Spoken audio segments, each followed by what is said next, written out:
दोस्तों, किसी ने सही कहा है कि आवाज ऊंची हो तो कुछ लोग सुनते हैं, लेकिन अगर बात ऊंची हो तो बहुत सारे लोग सुनते हैं। एक छोटी सी कहानी। ये कहानी एक लड़के की 24 साल का लड़का जो सेठ के यहाँ पर नौकरी करता था। उसके माँ बाप इस दुनिया में नहीं थे। जिंदगी बड़ी परेशानी में चल रही थी। वो जाता था, रोजाना पैसे कमा करके घर आता था, खाना बनाता था, खाता था, सो जाता था। एक दिन उसने देखा कि एक बूढ़ा फकीर अपनी पीठ पर 3 ठेले लेके एक शहर से दूसरे शहर की ओर जा रहा था। वह काफी बूढ़े भी थे और काफी देर से वह यूं ही सफर कर रहे थे, और आखिरकार कुछ दूर और सफर करने के बाद वह चलते चलते थक कर एक पेड़ के नीचे बैठ गए। तभी उनकी नजर एक नौजवान युवक पर पड़ी जो उसी रास्ते से जा रहा था, और वह भी उसी दिशा में जा रहा था जिस दिशा में उन बूढ़े फकीर को जाना था। तभी वह लड़का उन बूढ़े फकीर के पास से होकर गुजरा। इस पर वह फकीर उस लड़के से कहते हैं, सुनो बेटा, क्या तुम मेरी थोड़ी सी मदद कर सकते हो? ये ठेला बहुत भारी है और मैं बूढ़ा हो चुका हूँ। मैं ज्यादा समय तक इनका बोझ नहीं उठा सकता और मैं बहुत थक भी चुका हूँ। तो क्यों ना तुम मेरे एक ठेले को ले लो और मुझे उस दूसरे गांव तक पहुंचा दो। इसके बदले में मैं तुम्हें 3 स्वर्ण मुद्राएं दूंगा। वह लड़का उन फकीर की सारी बातें सुनता है और उन फकीर से कहता है, कोई बात नहीं बाबा, मैं आपकी मदद करने के लिए तैयार हूँ। कहिए आपको कहाँ जाना है? ऐसा कहकर उस लड़के ने उन फकीर का एक ठेला उठा लिया और अपने कंधे पर ले लिया। तभी उस जवान लड़के को यह एहसास हुआ कि यह ठेला तो सचमुच बहुत भारी है। वह लड़का और फकीर दोनों रास्ते में आगे की ओर बढ़ चले। कुछ दूर आगे चलने के बाद देखते ही देखते वह गांव खत्म होने लगा और अब एक सुनसान रास्ता आगे की ओर जा रहा था। वे दोनों अपने मार्ग में मस्त होकर आगे की ओर बढ़ रहे थे। जब भीड़ से पूरी तरह से अलग हो गए तो वह लड़का उन फकीर से कहता है, बाबा, इस ठेले में आखिर ऐसा क्या रखा है जो ये ठेला इतनी वजन है? इस पर वह फकीर आदमी उस लड़के को जवाब देते हुए कहते हैं, कुछ नहीं बेटा, बस इसमें तांबे के कुछ सिक्के भरे हुए हैं, इसी कारण ये ठेले में बहुत वजन है। उन फकीर की यह बात सुनकर वह लड़का मन ही मन सोचने लगा, लगता है ये बाबा जरूर कोई व्यापारी है, तभी तो इतने सारे तांबे के सिक्के लेकर चल रहे हैं। और फिर तभी उसके मन में एक ख्याल आया कि मुझे क्या करना है। मुझे तो खाली यह ठेला दूसरे गांव तक पहुंचा है, बस इतना ही।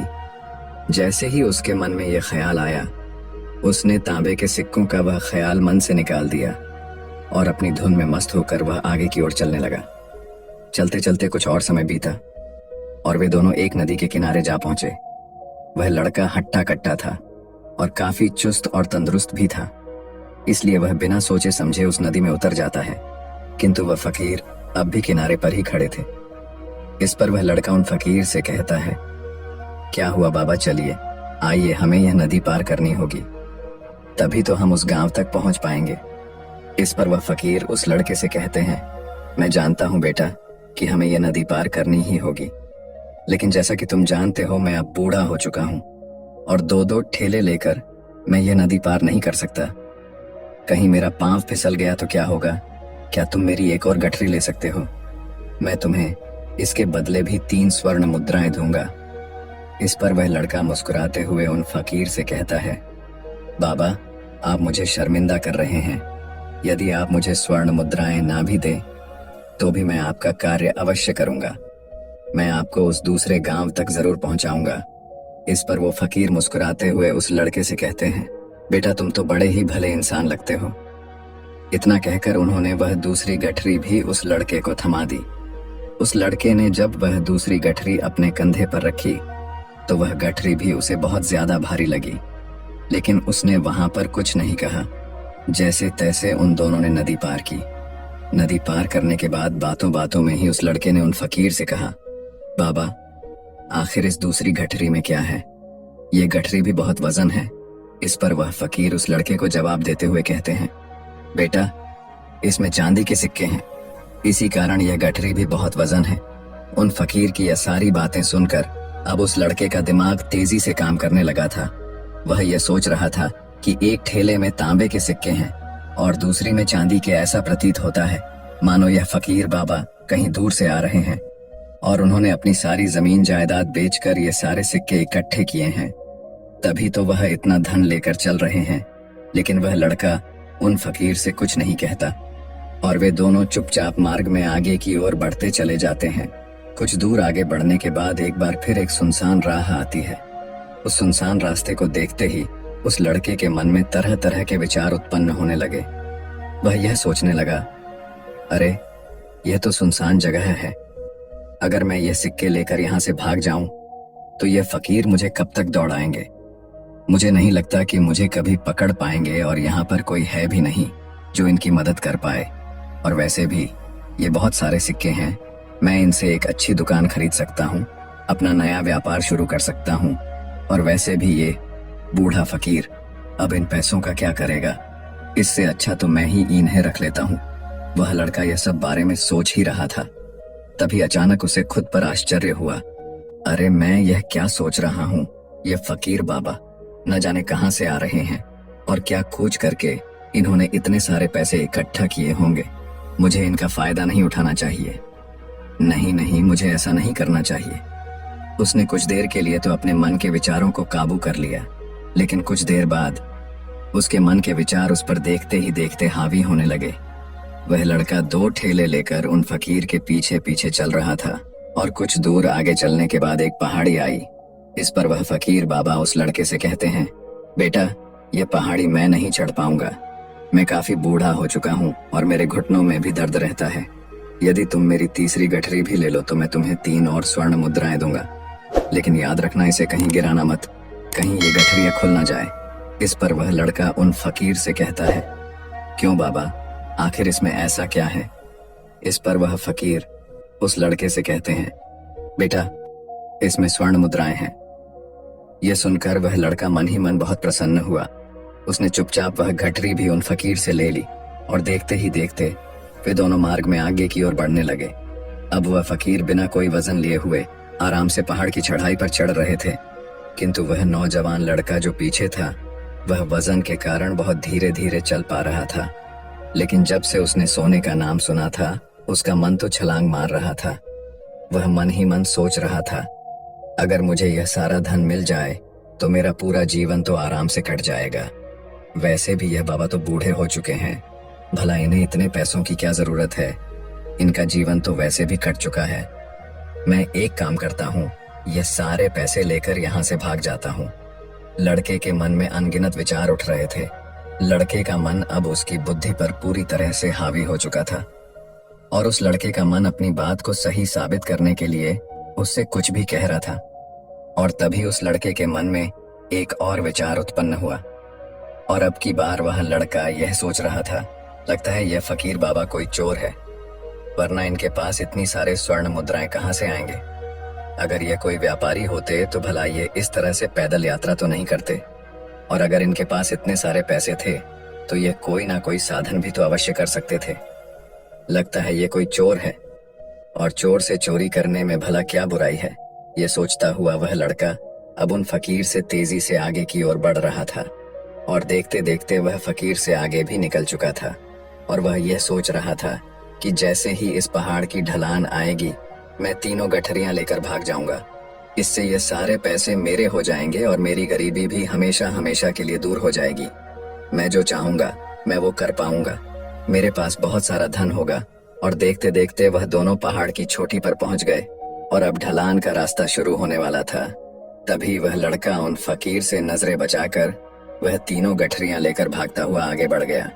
अब उसे अपना शरीर बहुत हल्का महसूस हो रहा था, मानो उसे उन 3 ठेलों का वजन तक न मालूम पड़ रहा हो।